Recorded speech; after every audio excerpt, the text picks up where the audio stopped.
السلام عليكم، هلا عبد الحكيم، شو عساك طيب؟ السلام عليكم ورحمة الله وبركاته. حبايب قلبي، كيفكم؟ ربي يسعد لي اياكم يا رب من وين ما كنتوا بتتابعونا، وحياكم الله يا جماعة الخير بهذا الفيديو القصير اللي ان شاء الله راح نحكي فيه على موضوع الطيور الباكستانية اللي رجعت لصاحبها. قبل ما نبدأ بهذا المقطع بتمنى دعمكم يا جماعة الخير لهذا المقطع في اللايك والتعليق، واشتركوا وفعلوا زر الجرس. وقف المقطع لثواني بسيطة وانزل حط لنا لايك وتعليق على ذوقك، واشترك وفعل زر الجرس إذا أول مرة بتشاهد فيديوهاتنا. طبعا نحن في القناة يا جماعة الخير بننزل فيديوهات على الطيور الشامية وما يتعلق في الطيور، كان سواء دجاج أو حتى بعض أنواع الحيوانات، الله يكرمكم يا رب منشرها في القناة. فنرجع وبننتقل لموضوعنا الأول اللي هو موضوع الطيور الباكستانية اللي راح أحكي لكم عليه إن شاء الله من خلال هذا الفيديو. طبعا يا جماعة الخير حاليا الوقت يعني وقت قريب المغرب، ما راح اطلع الطيور، راح اصور هيك من قريب من عندها. اليوم راح نحكي على موضوع الله يسلمكم الطير الباكستاني اللي شفتوه في المقطع الماضي والقبل الماضي.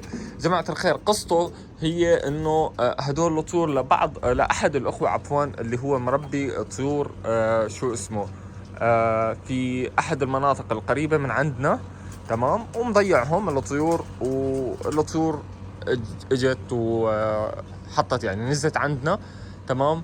وللامانه يعني انا ماني من مربين الطيور الباكستانيه، وحتى اني انا ما بمسك طير لحد، تمام. فحبيت اني ابادر واسال واشوف. بعد طبعا ما سالت وحكيت مع عده اشخاص، وطلع احدهم صاحب الطير. وللامانه هو كان من لما انا كنت مسافر بيبعت لي يا عبد الحكيم انا عندي طيور ضايعه وعندي طيور ضايعه.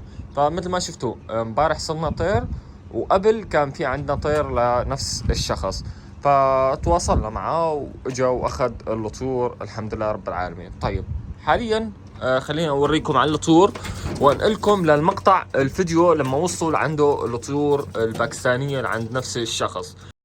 السلام عليكم، هلا عبد الحكيم، شو عساك طيب؟ الطيور استلمتهن امس، استلمت هالطيرة واليوم هالذكر. انا صار لي اسبوعين والله مضيعهم، شفت مقطعك وخذيتهم، عشت وما قصرت. في كثير أسئلة صارت تجيني عبد الحكيم، شو قصة الطيور اللي عندك، شو كذا شو كذا، ليش حولت فقط على الطيور الشامي؟ يا جماعة الخير أنا حابب هالفترة إني أركز فقط على الطيور الشامية وأخفف. يعني مثل ما أنتم ملاحظين الأزواج كلها أزواج شامية الله يبارك لنا فيها.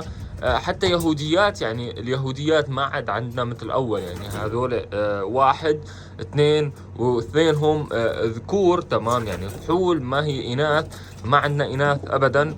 للأسف إنه صار كله طيور شامية. وحاليا متجهين لتطوير الحمام الشامي.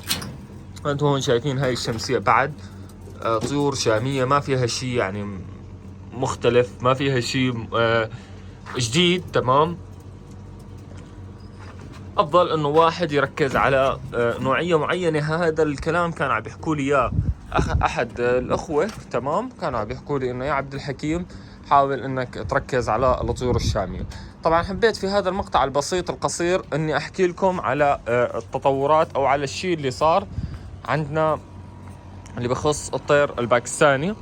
فمثل ما خبرتكم الطيور رجعت لصاحبها، تمام، الحمد لله رب العالمين. وحاليا الله يبارك له فيها.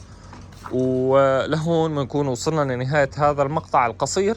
بتمنى إذا عندكم أفكار اقتراحات تقترحوا علينا من خلال هذا الفيديو، وإن شاء الله ما راح نقصر معاكم.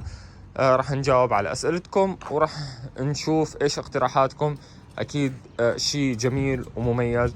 فكان معكم أخوكم عبد الحكيم من قناتكم قناة عالم الطيور. السلام عليكم.